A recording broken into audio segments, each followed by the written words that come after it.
Markham.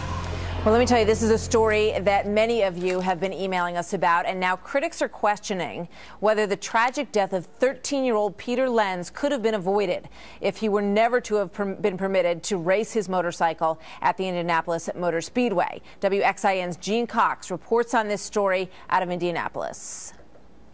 The news images that have been made public show emergency crews working to bring 13-year-old Peter Lenz back to life. Many parents in the stands.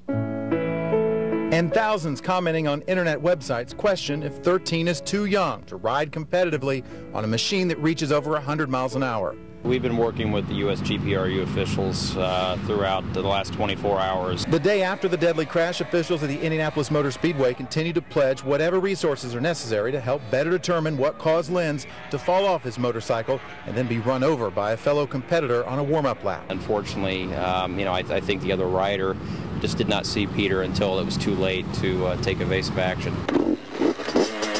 This is an CR85 Honda.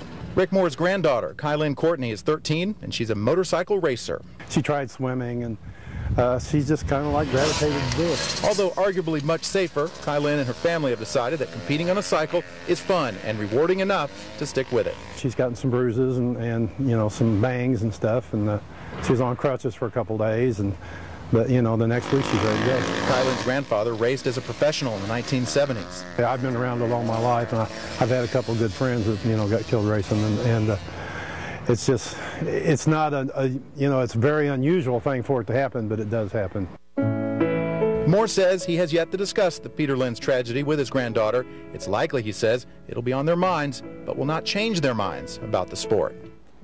Well, the U.S. Grand Prix Racers Union says that it plans to review the rules and the safety requirements in light of this. I'm joined now by Dr. Robyn Silverman. She's a child and adolescent development specialist. You know, Doctor, good to have you with us today. We have received so much email about this, and I've got to tell you that the majority of it says this boy was doing what he loved. His family made a decision based on his maturity level, his skill level, and how he wanted to spend his life. His life was cut way too short.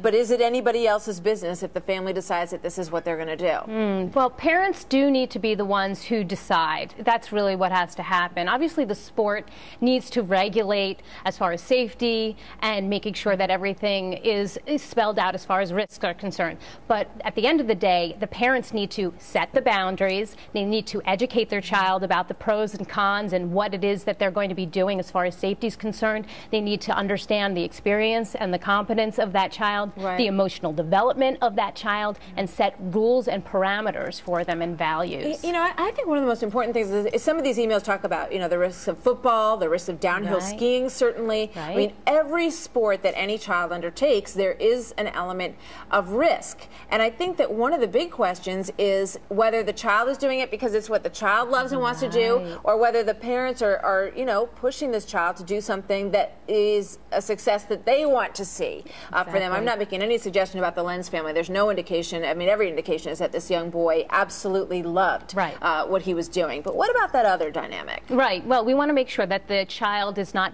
living for the parent. We want to make sure that the child is doing it for the right reasons. Is it because of popularity? Is it because of peer pressure? Are they trying to impress somebody? Is it are they looking for the rush? Or is it because they truly love it? And only a parent and that family can really assess that. I mean, you look at, I remember listening to Lindsey Vonn the other day, and she was talking about how important it is to love it. I mean, a downhill racer takes their life in their hands every single time they go down that slope. Are we though living in a society where we're pushing kids to achieve these goals younger and younger and younger, and is that healthy? Well, we also have teens that say, I need to top that. That's going to be the natural thing that a teen would want to do. They think it looks cool. What can I do to beat that record? So we need to make sure we regulate that boundaries with confidence building among teens. I mean, you have, you know, the passion of doing what you love and living your life the way you want to live it, and families do, and I think that everybody understands you take into account a certain amount of risk. Do you see anything detrimental to these kids in this specific sport being allowed to do this at this age? Well, here's the problem with this particular type of sport. Once you're doing it, you're in it. And I'm saying once you're riding, once you are in midair, once you are going at that warp speed, that's what you're doing. It's not like you can just say, you know what? I don't feel comfortable right now. I don't feel safe. So there needs to be a different assessment when it comes to this kind of sport. All right. Well, I want to thank everybody who sent in their thoughts on this. And, of course, our thoughts and prayers are with the Lenz family and also the little boy's family who was involved in this accident as well. The impact on them is difficult, to be sure. Thank you very much, Dr. Silverman. Good to have you here today. Thanks. What a great guest, too. Thanks. Yeah.